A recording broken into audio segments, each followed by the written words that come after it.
Alright guys, we are back for part 2 of the Samurai Edge project. Sorry for the delay, but I've had some issues with some parts here, and I'll explain that right now actually. So the reason for the delay was this.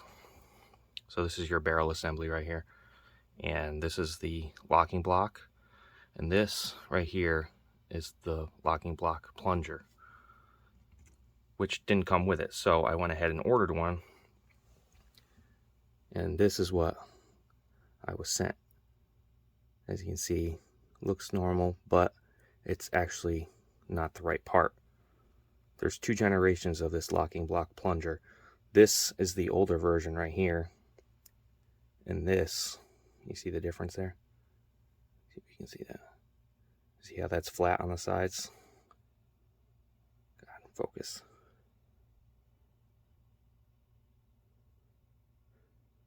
You can kind of see it there. There we go. So you see how it's flat on the sides? That was the problem. So this pin won't work. This is the old generation pin. So be careful if you need one of these. So we got the right part, and we installed our locking block with our locking block plunger, and we are ready to assemble this Samurai Edge. So let's get started with the grips, shall we? Here we go. We got the Samurai Edge grips from DS Grips. These are the walnut with the dark blue medallion.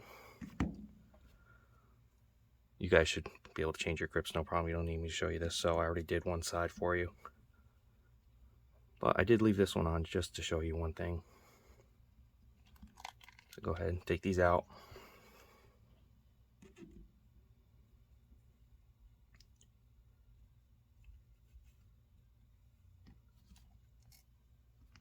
Okay, and this is what I wanted to show you. So these are like little locking washers. These come stock from the factory. Just take this out of there. Don't worry, I already checked this gun. This gun is safe. Okay. So these little locking washers come from the factory. But I noticed with the DS grips, they don't allow enough clearance to use these. It'll leave the screws sticking out, so you can't use those washers. So put these on, line it up, grab your screws.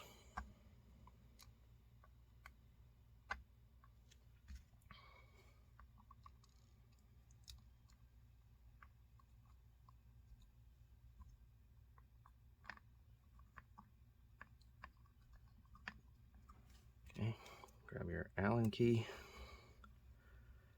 tighten them down.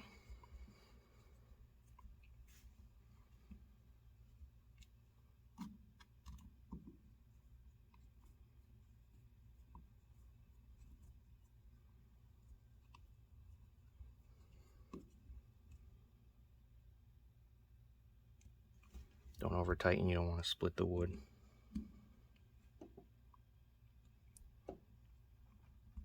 Okay, check that for a rattle. That's good, that's nice and tight. All right, so like I said, I already did the other side. If you can do one side, you can do the other. And remember, if you do use these DS grips, you're probably going to have to ditch your factory washers. The one thing I did do off camera that I couldn't show you because of YouTube's firearm rules is I swapped out the trigger. Okay, this is the factory trigger. Some people think it's plastic, but as you can see, it's metal coated in plastic. You can see the metal right there. All right, so I ditched that and installed this nice nickel finish trigger. So that's where we're at right now. We got the grips on, we got the trigger in. Only thing left to do is do the barrel and the guide rod.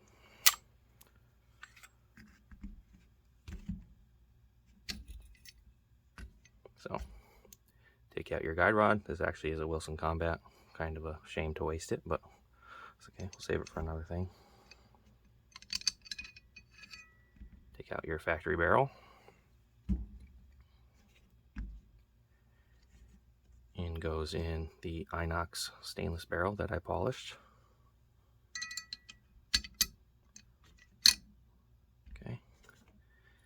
And then we have the stainless steel guide rod from Beretta.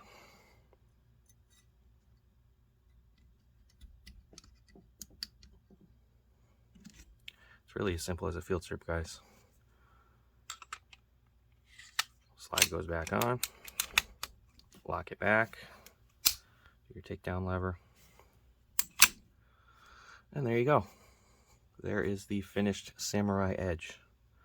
I would love to send out the slide to have it factory engraved with all the cool markings from the game, but it's just too expensive. And like I said in the previous video, if I want to put this back to factory, I don't want to do that. So there you go, guys. We got the nickel trigger, we got the stainless barrel, the DS grips, and we are good to go. Let me know what you think. Thanks for watching.